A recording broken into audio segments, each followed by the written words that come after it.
kalibutan at tumusahon sa Efeso 2:8.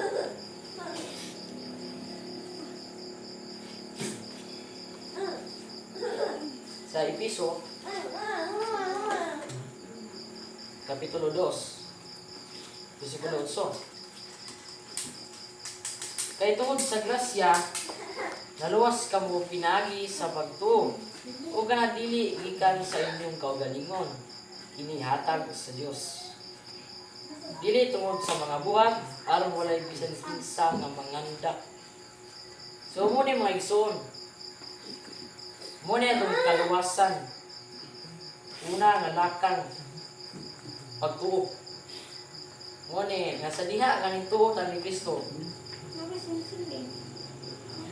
Madawat na to ang kaluwasan. No? Tuo kaning Ginoong Hesus. Nagi sa pagtuo. Muna yung grasya. Nagyatay sa itong Ginoo. Maluwas ta. Kung natin pagtuo. Dili, buhat. Kaya mo walay bisa nga manandak.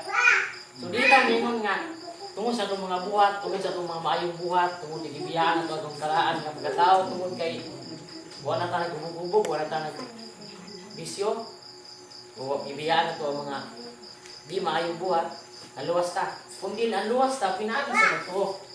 Wala nga, dito ta, maingon nga,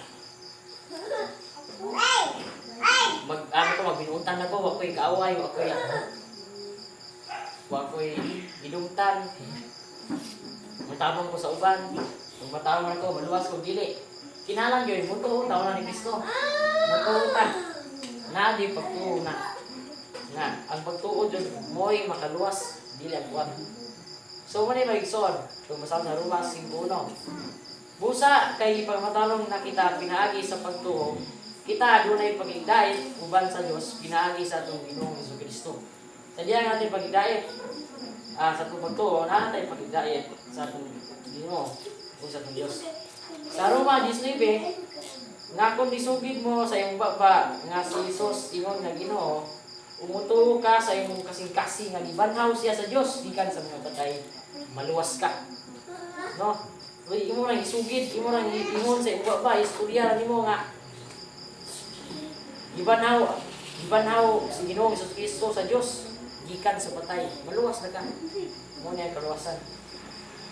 Sa Galatia 2:16, mabasa, apa na irulo kita, nga ang tao dili pagamatarungon pinaagi sa mga buhat sa kasuguan, kung dili pinaagi sa pagtuo kang Jesucristo.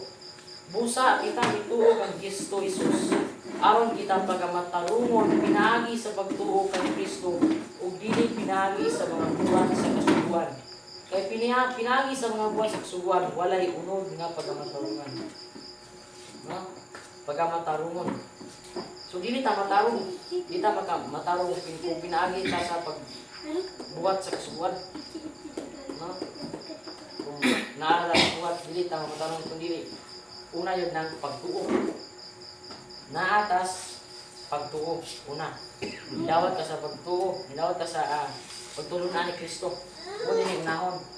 Dawat ka sa pagtulunan. Tuo ka ni Ginoong Hesus na banaw yun sa batay. Sunod niya na kay bunga nga buhat. Muna na nga. Sa diha nga nituo ka ni Kristo na kay pagtulunan. Nga gidawat. Nga kamaturan. Nagikan sa Ginoo. Muna na nga. Mabiyaan na ito ni mo itong mga dili maayong buhat. No, ano ni mo mabiyaan, dili mo tungod sa imong pagtuo. Pagtuo, di ko na, dili tayo mabiyaan ko na itong mga karaang buhat kung isang panikamot, dili sa imong panikamot, kung dili sa pagtuo ni mo ni Ginoong Hesus, anak ni mo, makabuhat kag maayo. Anak ni ka, makalimtan ko ni mong daan, kasalanan ni mong daan, ng mga buhat nga di maayo. Tungod sa imong pagtuo ni Kristo. Pagtuo, di ko na. No, sa diyang nito, kamo na nga. Bawa na po yung daan sa katao, babag muna ka. Pinagi sa pagkilo sa atong Ginoo. Pinagi sa iyong kamatayon. Tungod sa iyong kamatayon. Muna na nga, ang iyong dugo, may ginilo ka na to. Aron sa pagkawala sa sala. Kung na, maglaro yun nga, maamoy. Muna kung time evolution yung Biblia ba? Isa ko ng panahon, aron huwa ilang sala, mapatay sila ang karniro. Kaya ang dugo ato, mo tayo, ibayad sa sala. Karon si Kristo nang ikahalan. Muna na, nadi gipahamutan sa Ginoo ba nga. Pagka tayong evolution na nga, sa unang panahon, hayop pagpatyon karon si Ginoong Hesus nagipatay aron ikahalas sa mga sala. Muna nga sa diha nga nituon ta ni Ginoong Hesus mawa ta maluwas na ta gikan sa sala. No maluwas na mga ikaw kay kantanan gikan nila sa gikan nila sa pagkatawhanon gikan ta sa sala. So sa diha nga nituon na tamo na nga naluwas ta gikan sa sala, naluwas ta gikan sa buhat sa dili mayo. Una nga naa na ta sa buhat nga mayo kay sa Santiago 2:24 nakita ninyo nga ang tao pag matarong pinagi sa mga buhat dili lamang pinagi sa buto.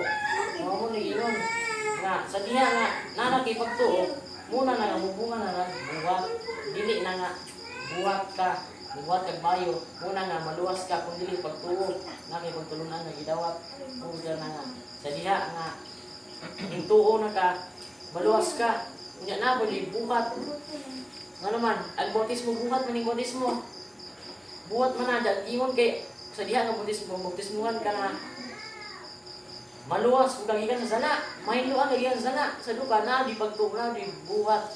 Ang bautismo buhat mo kung niwala na kan sa buhat.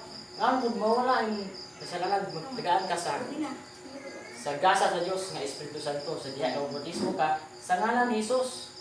May bautismo nimo sa ngalan ni Jesus, madawat nimo ang gasa sa Espiritu Santo. Muna nga, nibutismo mo sa ngalan ni Jesus, buhat na na, unang lakang sa buhat. Kasi nga nibuhat na gana, muna nga, mautong na yung buhat. Mautong na ka, buwala na to yung daang mga buhat nga, dili mga buhat, mga bisyo, sa paron, nga kailain di mayong buhat, bawa na, pinagi sa bagto, sunod ang bautismo. Di kami sa mo pagbuhat. O depende na sa tao, makahibo pa siya nga, mawala kung iyang mga karaang buhat, pinagi na po sa buhat, depende na sa tao. Pero ang naa sa Biblia, mawa ni mo nang daan ni mo mga buhat nga di mayo, pinagi sa pagtuo. Kaya ito ka, mawa na pa yung mga buhat nga mayo, buhat ka sa bautismo. Tagaan mo yung Espiritu Santo, giyahan ka sa iyong buhat, mga buhat na aron naa sa kabuton sa Ginoo. No? Mo ba na nga, di tamingon po na nga. Ato yung dili to sumpaki ba magtuog buhat dili kay tuo na kaning Ginoong Hesus. Di na po ka buhat bala na kag makasala na ka kay tuo kag Ginoong Hesus dili pod. Dili pod kay buhat ra, buhat ra kag mayo. Pero dili po ka tuo. Buhat ra kag mayo. Buhat ra kag mayo sa Ginoo pero dili ka buto sa atong Ginoo di ka mo bugarog sa usa ka pagtulunan nga kamaturan. No? So mo ni mga ison nga ang pagtuo pagbuhat kinahanglan nila na ay koneksyon konektado na kay pagtuo ni Kristo na kay pagbuhat pinagi sa paluwasan ng natutunan. So mura ba taong iga insay das kulong sa Ginoo o praise God, praise the Lord. Ano na po tama.